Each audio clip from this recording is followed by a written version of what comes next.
I can add his arms back I in. give his Sculpt arms has a tendency very to spin thin around when layer you're of using clay. straight Although I would wires, love so to I give like it a to full roll sculpting muscle. He too has Give arms the as had an big as his uncanny, toothpicks, distorted so expression. really, there's Then not in the much same muscle manner as the separation rest of the body between is the scarred arms. over Well, the face this was part, it done. was back to Zelda. so I could Totally go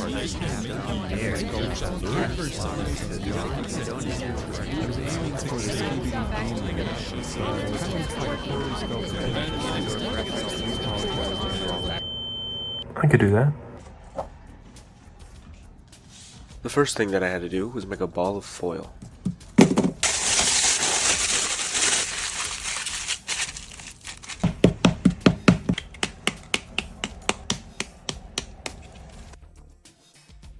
The aluminum ball that I made was still a little bit too small, so I let it sit out on the counter for 2 hours until it was doubled in size.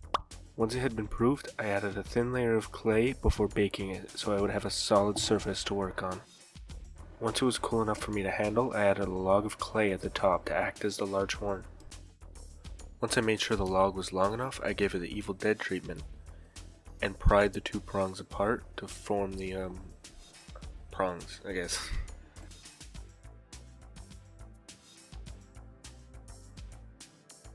Once the prongs were spread out, I went back and bulked them up before making a couple sequels.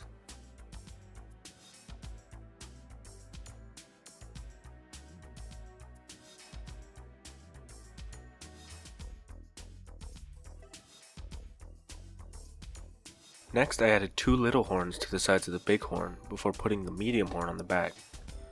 So many horns is almost hard to keep track. Pay attention! Sorry, Mr. Leghorn. Once the medium horn was attached, I rolled out a little grub of clay to act as its prongs.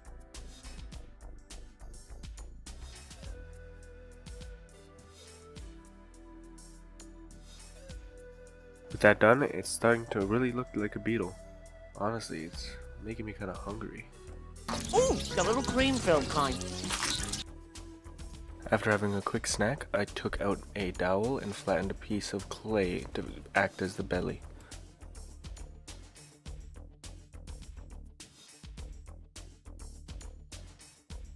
After placing it on the body, I used the same dowel to subdivide it into its 3 smaller sections.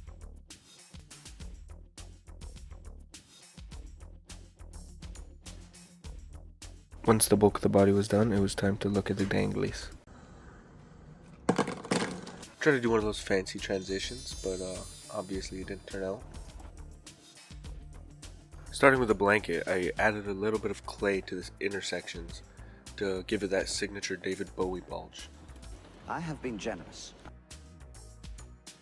Once it was bulked up enough in the center, I added little swirls of clay to either end to make it look like it was a blanket rather than just a tube of clay.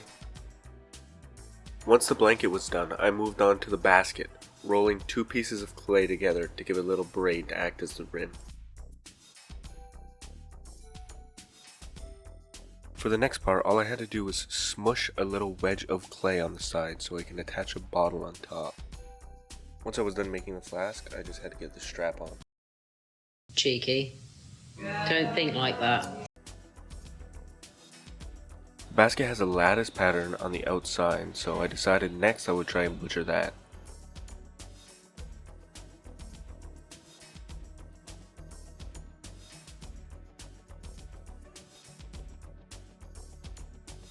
With that done, that's all of the danglies out of the way, so it's time to attach them to the beetle with a little bit of bacon bond.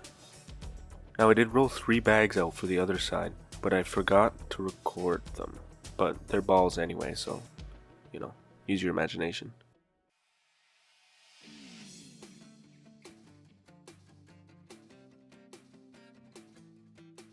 Once that was attached, I added some clay around the horn to act as the piece of blue fabric.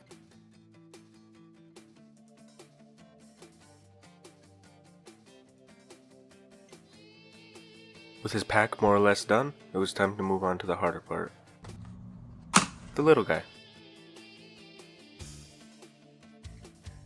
The first thing that I did was take a piece of wire and wound it around itself until it was vaguely person-shaped, before bulking it up with a little bit of clay.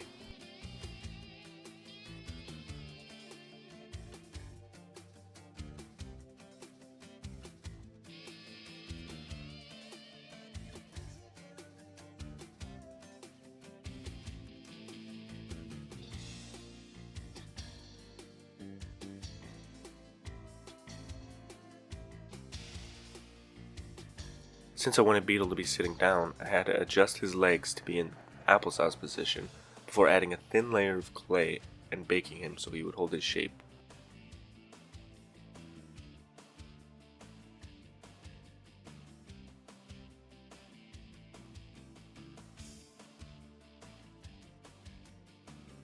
It was around this point that my phone ran out of memory, and I didn't realize until I was done sculpting Beedle. So I could either continue on as if nothing happened, or I could remake him, take a couple hours, and then re-record that and act like it never happened.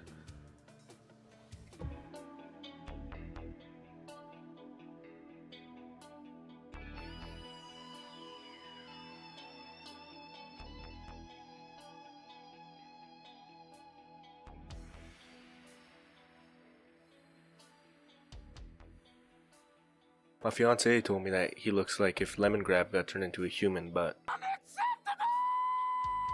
I don't see it. I gave all of Beedle's exposed skin a skin coat, followed by a hair coat for his hair.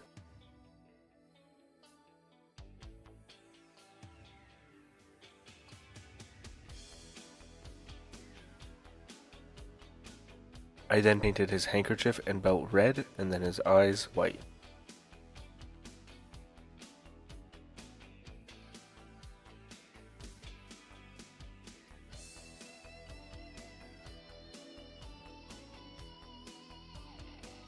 Once he was all colored in, I had to do the delicate work of adding on his pupils.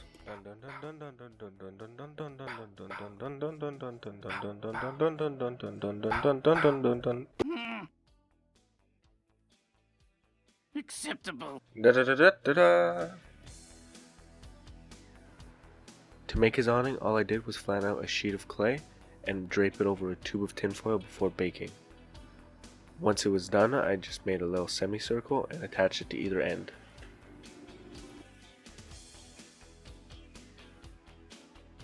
I then drilled 2 small holes so that I could slot a dowel into it and use them to mount it onto the Beedle.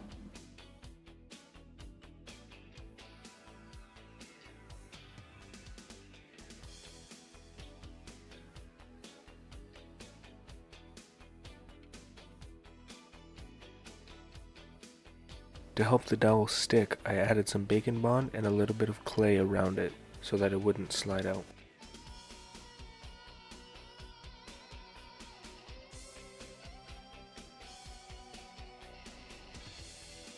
After the awning was finished, I went back to the Beedle and added 2 strips of clay to either side so it would be easier for me to mount it later.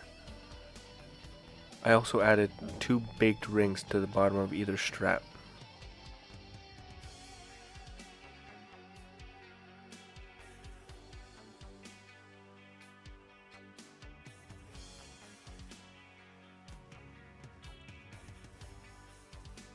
To help secure the rings better, I put a small blob of clay on top of them and blended it in.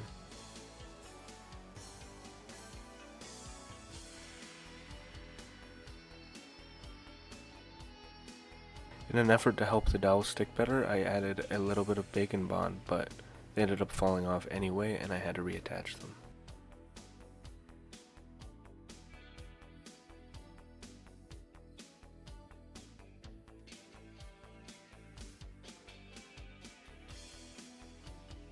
After everything was baked, I gave the whole thing a coat of bone white.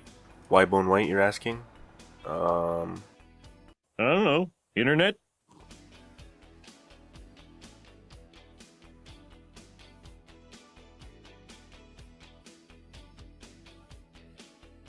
After the base coat was done, I painted the body a brown khaki, except for the stomach, which I made a light blue-gray.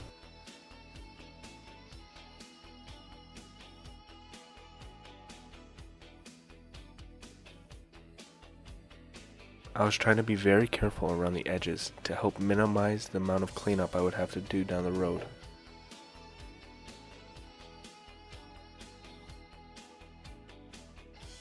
Next, I gave the blanket a coat of Beauregard Violet before moving on to the fabric with a slightly darker shade.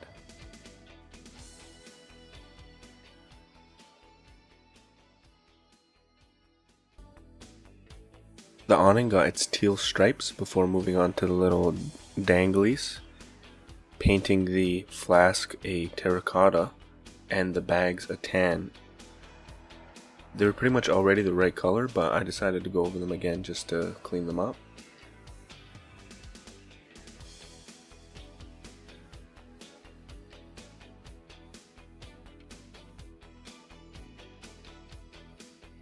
Once everything was more or less painted, I went around and gave all of the straps a dark brown and the poles a metallic coat. And after that, I was done.